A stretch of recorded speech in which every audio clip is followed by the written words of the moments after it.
Hello दोस्तों, स्वागत है आप सभी का यूट्यूब के इस ऑनलाइन प्लेटफॉर्म पर। कैसे हो आप सभी? I hope you are doing well. तो चलिए शुरुआत करते हैं। आज हम बात करने जा रहे हैं सामाजिक संवेगिक विकास का पारिस्थितिक सिद्धांत, यानी कि ecological theory of social emotional development. ठीक है, हम बात किसकी करने जा रहे हैं? पारिस्थितिक परक सिद्धांत की, जिसको बोलते हैं ecological ecological theory of social emotional development. ठीक है, ecological theory of social emotional development. और इसके प्रवर्तक कौन है? यूरी ब्रॉनफेन ब्रेनर माने जाते हैं। यूरी ब्रॉनफेन ब्रेनर, जो कि रूसी अमेरिकी मनोवैज्ञानिक थे। और 1965 में जो हेड स्टार्ट प्रोग्राम हुआ था उसमें इनकी महत्वपूर्ण भूमिका थी। ठीक है, तो हेड स्टार्ट प्रोग्राम कब हुआ था? 1965 में हुआ था हेड स्टार्ट प्रोग्राम। ये हेड स्टार्ट प्रोग्राम, यानी इस प्रोग्राम के माध्यम से ये कम आय वाले परिवारों को शिक्षा, स्वास्थ्य और पोषण जैसी सब सुविधाएं जो है मुहैया कराते थे। ठीक है, तो यहाँ पे अगर बात करें तो पारिस्थितिक परक सिद्धांत प्रवर्तक कौन माने जाते हैं? यूरी ब्रॉनफेन ब्रेनर माने जाते हैं। यूरी ब्रॉनफेन ब्रेनर कहाँ के मनोवैज्ञानिक थे? रूसी अमेरिकी मनोवैज्ञानिक थे। ठीक है, अब हम बात करें तो इनकी एक महत्वपूर्ण पुस्तक है the ecology of human development.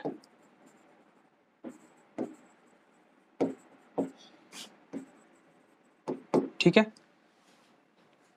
The ecology of human development, ये इनकी महत्वपूर्ण पुस्तक है। और इसी पुस्तक के अंतर्गत हमें ये सिद्धांत देखने को मिलता है। कौन सा सिद्धांत? पारिस्थिति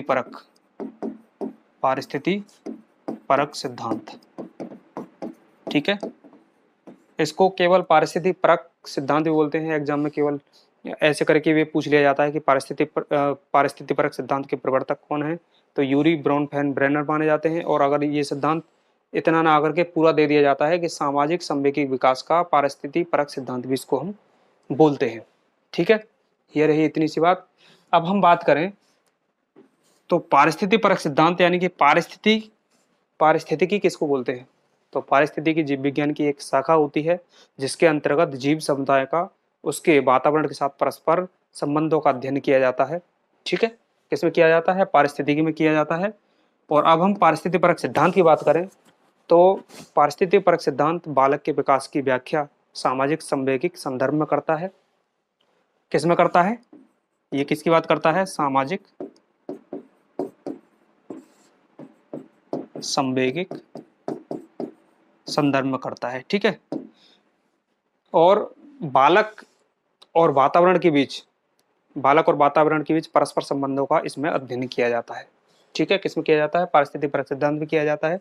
क्योंकि बालक जैसे जैसे बड़ा होता है, जैसे जैसे वो बड़ा होता है, विभिन्न प्रकार के वातावरणों के संपर्क में आता है।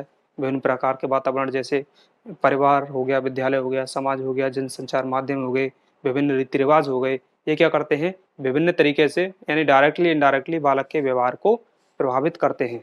अब प्रभावित करने का मतलब केवल ये नहीं हुआ कि चीज़ों का केवल गलत दिशा में होना, बल्कि प्रभावित होने का मतलब होता है कि व्यवहार में परिवर्तन। अब व्यवहार में परिवर्तन सकारात्मक भी हो सकता है और नकारात्मक भी हो सकता है। ठीक है, इस सिद्धांत का मानना है कि बालक की सोच और उसके निर्णय वातावरण के आधार पर होते हैं। ठीक है, अब इस सिद्धांत को इन्होंने 5 मंडलों के द्वारा बताया है। इन्होंने 5 मंडल बताए हैं। 5 मंडलों के द्वारा इन्होंने इस सिद्धांत को बताया है। और इससे पहले, क्योंकि जो हमने बात करी थी, जैसे मनोलैंगिक विकास सिद्धांत की भी बात कर चुके हैं हम। ठीक है, मनोसामाजिक विकास सिद्धांत की भी बात कर चुके हैं।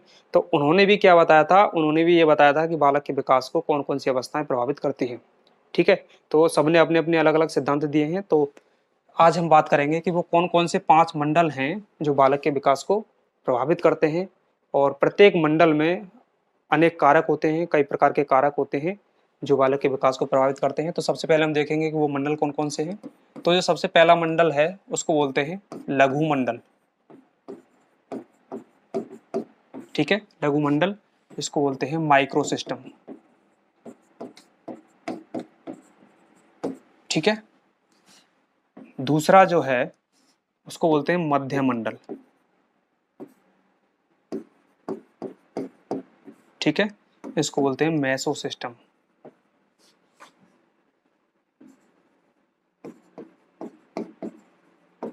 ठीक है, उसके बाद हम बात करें तो तीसरा होता है वाह्य मंडल।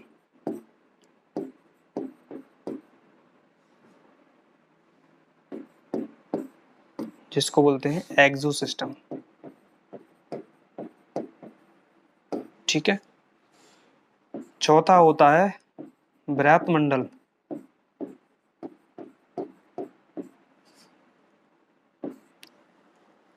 इसको बोलते हैं मैक्रो सिस्टम। ठीक है, और पांचवा और अंतिम होता है घटना मंडल, जिसको बोलते हैं क्रोनो मंडल, क्रोनो सिस्टम। ठीक है, तो ये 5 मंडल हैं जो बताए हैं यूरी ब्रॉनफेन ब्रेनर के द्वारा बताए गए हैं। पहला है लघु मंडल यानी माइक्रो सिस्टम, दूसरा है मध्य मंडल यानी कि मेसो सिस्टम, तीसरा होता है बाह्य मंडल यानी कि एक्सो सिस्टम, और चौथा बृहत मंडल यानी कि मैक्रो सिस्टम, और पांचवा होता है घटना मंडल यानी कि क्रोनो मंडल। ठीक है, तो अब हम एक एक करके बातचीत करेंगे इस पे कि इसमें प्रत्येक मंडल में कौन कौन से विभिन्न कारक होते हैं जो बालक के विकास को डायरेक्टली और इनडायरेक्टली क्या करते हैं, प्रभावित करते हैं।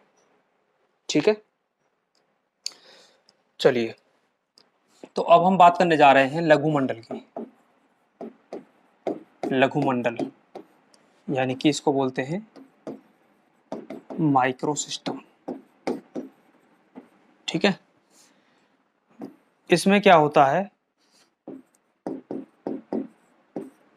बीच में कौन होता है, बालक होता है, और इस मंडल में जो प्रभावित करने वाले कारक कौन कौन से होते हैं, तो इसमें होते हैं माता पिता, माता पिता हो गए, है ना, भाई बहन हो गए,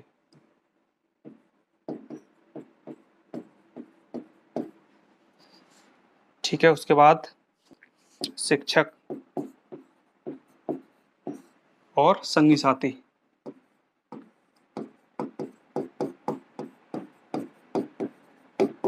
ठीक है, तो इसमें यानी लघु मंडल की हम बात करें तो लघु मंडल में कौन कौन से कारक सम्मिलित होते हैं, तो माता पिता हो गए, भाई बहन हो गए, यानी कुल मिला के हम बोल सकते हैं परिवार। ठीक है, क्या बोल सकते हैं, परिवार। परिवार हो गया, शिक्षक हो गए, संगी साथी हो गए, ये इसके कारक होते हैं, और ये बालक के विकास को डायरेक्टली प्रभावित करते हैं। ठीक है, ये मंडल क्या करता है, ये मंडल बालक के विकास को डायरेक्ट प्रभावित करता है, क्योंकि ये वो लोग होते हैं जो बालक से डायरेक्ट कनेक्टेड होते हैं। आपको पता होगा कि जो शुरुआत में बालक का जो विकास है वो कहाँ पे होता है, घर पर ही होता है। तो उस समय जिम्मेदारी किसकी होती है, जिम्मेदारी होती है माता पिता की, वो माता पिता के डायरेक्ट टच में होता है। ठीक है, तो उस समय बालक के विकास को प्रभावित कौन करते हैं, माता पिता करते हैं।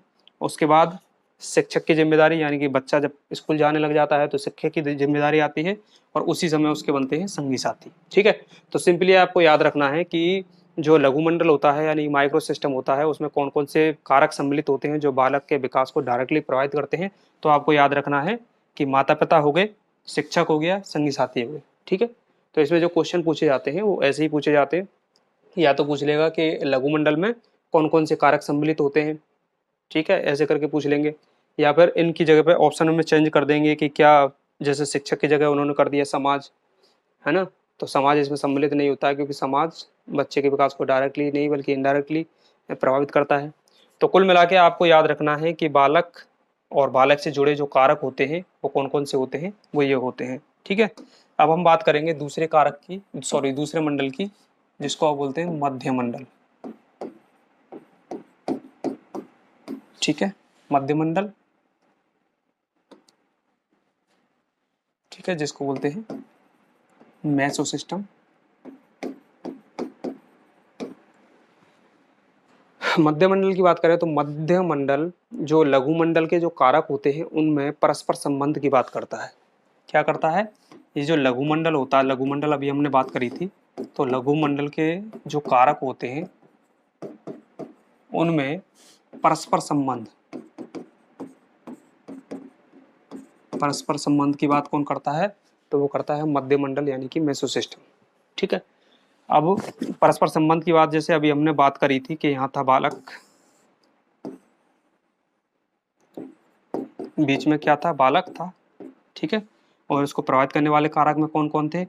परिवार यानी कि मैंने बताया था माता पिता। ठीक है। उसके बाद शिक्षक और संगी साथी।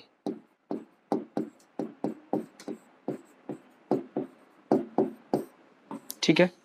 तो अब इनमें जो परस्पर संबंध होता है, परस्पर संबंध का मतलब कैसे कि जो माता पिता हैं, माता पिता को बच्चे के बारे में पूरी तरीके से प्रॉपर जानकारी है कि नहीं है, प्रॉपर तरीके से उसकी देखभाल कर रहे हैं कि नहीं कर रहे हैं, प्रॉपर तरीके से, है ना, उसका विकास हो पा रहा है कि नहीं हो पा रहा है, बच्चे को क्या चीज़ जरूरी है क्या नहीं है, उस चीज़ का प्रॉपर तरीके से ध्यान वो रख रहे हैं कि नहीं रख रहे हैं। उसके अलावा जो माता पिता का संबंध किससे? अध्यापक से। कैसे होता है कि माता पिता को प्रॉपर तरीके से टीचर से संपर्क करना चाहिए। पीटी मीटिंग्स होती हैं यानी पेरेंट टीचर मीटिंग होती हैं, उसको वो अटेंड करते हैं कि नहीं करते हैं, क्योंकि शिक्षक के द्वारा भी क्या होता है, कुछ पॉइंट ऐसे होते हैं जो हमें शिक्षक के माध्यम से पता चलते हैं कि बच्चा हमारा विकास कर रहा है, कि विकास की ओर है या नहीं है। ठीक है। तो जो चर्चाएं होती हैं पीटी मीटिंग्स में टीचर और किसकी? माता पिता की, उससे हमें बालक के बारे में पता चलता है और हम और अधिक और अच्छी योजना बना सकते हैं कि बालक का विकास और बढ़िया तरीके से कैसे हो सकता है। ठीक है। तो ये संबंध हुआ। उसके बाद में माता पिता को उसके संगी साथी की भी जानकारी होनी चाहिए कि जो उनका बच्चा है, उनके बच्चे के किस तरीके के दोस्त हैं, है ना, उससे मिलना जुलना कैसा है। तो ये सारी चीज़ें किस में आती हैं? ये आती है मध्य मंडल में, यानी कि परस्पर संबंध की बात कहाँ पे हो रही है? तो वो हो रही है यहाँ पे मध्य मंडल में। ठीक है। अब हम बात करने जा रहे हैं वायुमंडल की। वायुमंडल यानी कि एक्सो सिस्टम।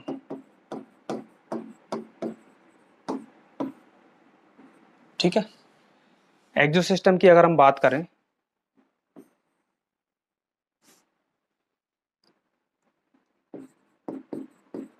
ये हो गया वायुमंडल। ठीक है। और इसके जो प्रभावित करने वाले कारक होते हैं वो कौन होते हैं? पड़ोसी। ठीक है। रिश्तेदार,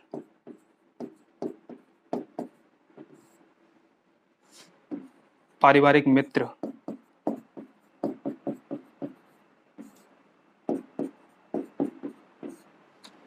ठीक है, माता पिता का कार्यस्थल,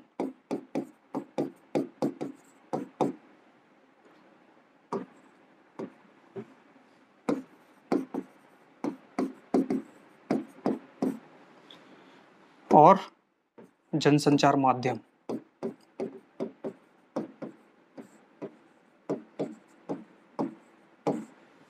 ठीक है। तो वायुमंडल यानी कि एक्सो सिस्टम की हम यहाँ पे बात कर रहे हैं। तो इसको कौन कौन से कारक होते हैं जो इसको प्रभावित करते हैं, इसमें बालक को कौन कौन से कारक प्रभावित करते हैं? तो पहले हम बात कर रहे हैं पड़ोसी की। पड़ोसी जो है बालक के विकास को डायरेक्टली या इनडायरेक्टली, इनडायरेक्टली बच्चे के विकास को प्रभावित करता है। ठीक है। अब कैसे प्रभावित करता है कि मान लीजिए कि पड़ोसी आपका कैसा है, अगर वहाँ पे रोजाना लड़ाई झगड़े होते हैं, है ना, शराब पी करके परेशान करते हैं, उधम मचाते हैं, वहाँ पे शोर शराबा करते हैं, लड़ाई झगड़ा करते हैं, तो इससे क्या होगा? बालक का विकास भी क्या होगा? प्रभावित यहाँ पे होता है। ठीक है। ऐसे ही जो रिश्तेदार वगैरह होते हैं, जैसे शादी ब्याह में हम जाते हैं, है ना, लोगों से मिलते हैं, नए नए रिश्तेदारों से मिलते हैं, तो हमारे रिश्तेदार भी किस टाइप के हैं उससे भी हमारे विकास यानी कि हमारे जो बच्चे का विकास होता है वो प्रभावित होता है पूरी तरीके से। ठीक है। उसके बाद हम बात करें पारिवारिक मित्र। परिवार में किस तरीके के लोगों का आना जाना है ना, परिवार के यानी कि हमारे माता पिता के किस तरीके के फ्रेंड हैं, है ना, किस तरीके के मित्र हैं, किस तरीके के लोगों का हमारे यहाँ पे आना जाना है, तो उससे भी बालक का विकास प्रभावित होता है। ठीक है। माता पिता का कार्यस्थल। अब माता पिता का कार्यस्थल यानी कि माता पिता सपोज जहाँ पे भी वो कार्य करते होंगे, और कार्य करने के बाद में जब भी घर आते होंगे तो वो जहाँ पे वो अपना पूरा 8-10 घंटे बिताते हैं, तो घर पे आने के बाद भी उनकी बातें कैसी होंगी, उनकी बातों में उनके काम की झलक होगी। जैसे कोई अध्यापक होगा, तो उसके घर में वो आने के बाद में किस तरीके की बातें करेगा, केवल एक टीचर वाली जो बातें होंगी, अध्यापक वाली एक बातें होंगी, ठीक है, तो वो वहाँ पे होने वाली है ना। तो इसी तरीके से अगर कोई इंजीनियर है तो उसी टाइप की बातें होने वाली है। तो कुल मिला के उनके कार्यस्थल का भी क्या पड़ता है, काफ़ी प्रभाव पड़ता है। और अब हम बात करें जनसंचार माध्यम की, तो जनसंचार माध्यम भी आपको पता है इनडायरेक्टली बहुत गहरा प्रभाव बच्चे के ऊपर डालते हैं, है ना। बहुत सारी चीज़ें ऐसे समझ लीजिए आप, जो आज के ज़माने में टेक्नोलॉजी चल रही है, जैसे मोबाइल का यूज़ हो गया, टीवी का यूज़, कंप्यूटर, लैपटॉप, ठीक है, इनका यूज़, और इनमें आजकल जो सोशल मीडिया ऐप्स वगैरह चल रहे हैं, है ना, टीवी पे प्रोग्राम्स आते हैं तरह तरह के, तो उन सब से क्या होता है, बालक का विकास इनडायरेक्टली प्रभावित होता है। तो आपको याद रखना है कि जो वायुमंडल होता है, ये वायुमंडल जो है इनडायरेक्टली यानी अप्रत्यक्ष रूप से इसको प्रभावित करता है। प्रत्यक्ष रूप से कौन प्रभावित करता है, तो वो लघु मंडल करता है, यानी कि माइक्रो सिस्टम, ठीक है। तो आपको ये याद रखना है। अब हम बात करने जा रहे हैं बृहत मंडल की। बृहत मंडल जिसको बोलते हैं हम मैक्रो सिस्टम, ठीक है। हम बात कर रहे हैं बृहत मंडल की, और बृहत मंडल में कौन कौन से कारक सम्मिलित होते हैं, तो इसमें हमारे मूल्य सम्मिलित होते हैं, यानी मूल्य आ जाते हैं, ठीक है। जितने भी हमारे रीति रिवाज हैं वो सब कहाँ पे आ जाती हैं, वो भी इसी में आ जाती हैं, ठीक है। जितनी भी परंपराएं हो जाती हैं, हमारी परंपराएं होती हैं,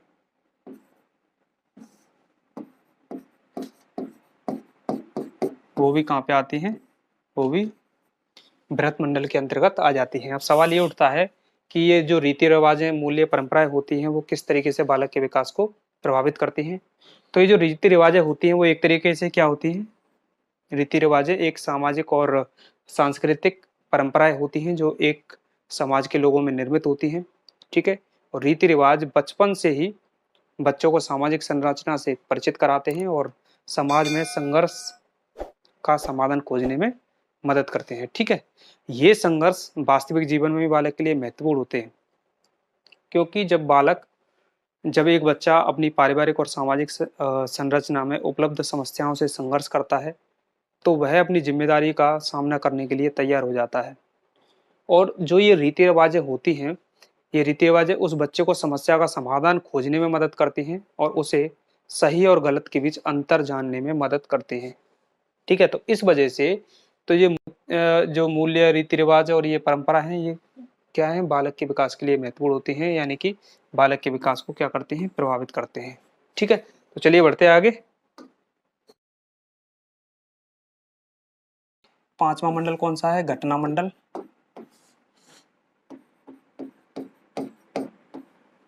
यानी कि क्रोनो सिस्टम,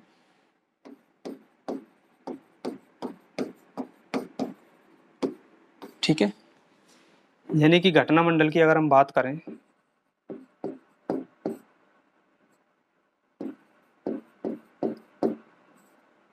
तो घटना मंडल में क्या क्या चीजें आ जाती हैं, जीवन क्रम की घटनाएं,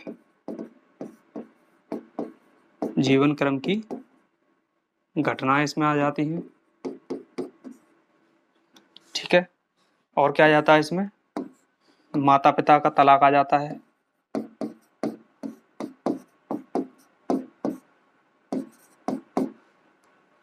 माता पिता का तलाक, ठीक है। तो ये किस में आ जाते हैं, ये आ जाते हैं वायुमंडल में आ जाते हैं, ठीक है। तो जीवन क्रम की घटनाएं जैसे कौन सी हो गई, जीवन क्रम की घटनाएं का मतलब हो गया कि जीवन में कई प्रकार की घटनाएं घटित होती हैं। जैसे मान के चलिए कि कोई एक्सीडेंट हो गया, है ना, या फिर कई बार लड़ाई झगड़े हो जाते हैं, ये भी एक क्या है, जीवन क्रम की घटनाएं। तो जीवन में बहुत सारी घटनाएं होती हैं, आपने देखा होगा परिवार में रहते हुए, ठीक है। उसके बाद में क्या है, कभी आपने ये देखा होगा कि माता पिता का क्या हो जाता है, तलाक हो जाता है, तो उससे भी बालक का जो विकास होता है वो काफ़ी बुरी तरीके से प्रभावित होता है। उसमें बच्चा कहाँ पे बीच में, उसकी मतलब स्थिति कहाँ पे होती है, बीच में होती है, वो उसका ये फिक्स नहीं हो पाता है कि बच्चा कहाँ पे रहने वाला है, माता के पास रहने वाला है, पिता के पास रहने वाला है। तो कुल मिला के इसमें जो प्रभावित होने वाला है वो कौन होने वाला है, वो बालक प्रभावित होने वाला है। तो जो घटना मंडल है, घटना मंडल मतलब जीवन क्रम की जितनी भी घटनाएं हो गई, माता पिता का तलाक हो गया, तो ये सारी चीजें किसमें आ जाती हैं, तो ये आ जाती हैं घटना मंडल में। ठीक है, तो इसको हम जो अगर देखना चाहें तो एक इसका जो डायग्राम बनेगा वो कैसा बनेगा, वो इस तरीके से बनेगा, यानी माइक्रो सिस्टम, माइक्रो सिस्टम को क्या बोलते हैं, इसको बोलते हैं लघु मंडल।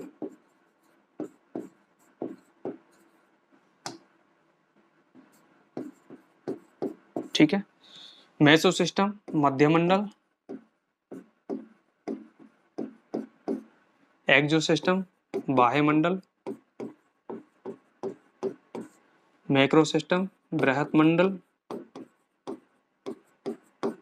और ये घटना मंडल। ठीक है, तो इसमें क्या होता है, इसमें बीच में कौन होता है, बालक होता है, सेंटर पे कौन होता है, बालक होता है, और बालक को प्रभावित करने वाले कारक कौन कौन से होते हैं, परिवार हो गया, परिवार में कौन कौन, माता पिता भाई बहन, है ना, ये सब हो गए। उसके बाद में शिक्षक और उसके संगी साथी, तो ये किस में आ जाते हैं, ये आ जाते हैं लघु मंडल में। उसके बाद मेसो सिस्टम किसकी बात करता है, तो मेसो सिस्टम इनके लघु मंडल के जो कारक होते हैं उनके आपसी संबंध की बात करता है लघु मंडल। ठीक है, और उसके बाद बाह्य मंडल जो होता है, बाह्य मंडल में कौन आ जाते हैं, पड़ोसी आ गया, रिश्तेदार आ गए, पारिवारिक मित्र आ गए, जनसंचार माध्यम आ गए, है ना, माता पिता का कार्यस्थल किस में आएगा, ये सब आ जाता है बाह्य मंडल में आ जाता है। व्रत मंडल में क्या आ जाते हैं, मूल्य हो गए, रीति रिवाज हो गए, धारणा परंपराएं हो गई, वो सारी चीजें किस में आ जाती हैं, वो आती हैं व्रत मंडल में। और जो क्रोनोमंडल है यानी कि घटना मंडल है, तो इसमें जीवन क्रम की घटनाएं आती हैं, जीवन क्रम की घटना आ गई, माता पिता का तलाक आ गया। ठीक है, तो ऐसी जो चीजें होती हैं वो सारे इसमें आ जाती हैं। ठीक है, तो अब इसमें जो क्वेश्चन मुख्य रूप से जो पूछे जाते हैं वो क्वेश्चन किस तरीके से पूछे जाते हैं, तो सबसे पहले अगर हम बात करें तो इसमें प्रवर्तक पूछ लिया जाता है कि जो पारिस्थितिक परक सिद्धांत है उसके प्रवर्तक कौन माने जाते हैं, तो यूरी ब्रॉनफेन ब्रेनर माने जाते हैं, है ना। इसी सिद्धांत को क्या बोला जाता है, सामाजिक सांवेगिक विकास का पारिस्थितिक परक सिद्धांत भी इसको बोलते हैं। ठीक है, और इसके प्रवर्तक यूरी ब्रॉनफेन ब्रेनर माने जाते हैं। ये कहाँ के मनोवैज्ञानिक हैं, रूसी अमेरिकी मनोवैज्ञानिक थे। ठीक है, और जो हेड स्टार्ट प्रोग्राम है उसमें भी इनकी महत्वपूर्ण भूमिका थी, यानी कि हेड स्टार्ट प्रोग्राम कब हुआ था, 1965 में हुआ था। उसके बाद हम बात करें तो ये क्रम से पूछ लेते हैं कि जो क्रम होता है, ठीक है, इन मंडलों का क्रम होता है, जैसे ये पहला हो गया, है ना, ये दूसरा हो गया, ये तीसरा हो गया, ये चौथा हो गया, और ये पांचवा हो गया। तो इसके जो क्रम है सीक्वेंस में वो भी कई बार पूछ लिए जाते हैं, है ना। इनको क्या करते हैं, वो एक इनको आपस में मिक्स करके रख देते हैं कि पहला ये, कि दूसरा ये, तीसरा ये, ऐसे करके, तो आपसे इसको मैच करने के लिए इसमें पूछा जाता है ना। या फिर बोला जाता है कि निम्न में से कौन सा पारिस्थितिक सिद्धांत के अंतर्गत नहीं आता है। ठीक है, कि कौन सा मंडल इसमें ऐसा है जो पारिस्थितिक परक सिद्धांत के अंतर्गत नहीं आता है, तो इस तरीके से पूछ लिया जाता है। उसके बाद में जो अगला क्वेश्चन इसमें बनता है वो ये बनता है कि जैसे माइक्रो सिस्टम में कौन कौन से कारक आते हैं, है ना। तो माइक्रो सिस्टम में आपको बता देना है कि कौन कौन से कारक आते हैं। तो उसमें आते हैं आपका बालक हो गया, परिवार हो गया, यानी माता पिता, भाई बहन हो गए, शिक्षक हो गए, संगी साथी हो गए, तो ये सब किसमें आते हैं, इसमें आते हैं। तो अभी क्या क्वेश्चन में क्या होता है, या तो वो उनमें से दे देगा जो मैंने अभी आपको बताएं, ये कारकों को दे देगा, या फिर हो सकता है कि इन कारकों में कुछ दूसरे मंडल के कारकों को क्या कर देगा, मिक्स कर देगा। तो उनमें से पूछेगा कि निम्न में से कौन सा नहीं है, निम्न में से कौन सा लघु मंडल का कारक नहीं है ना, या फिर लघु मंडल के कारक के अंतर्गत नहीं आता है।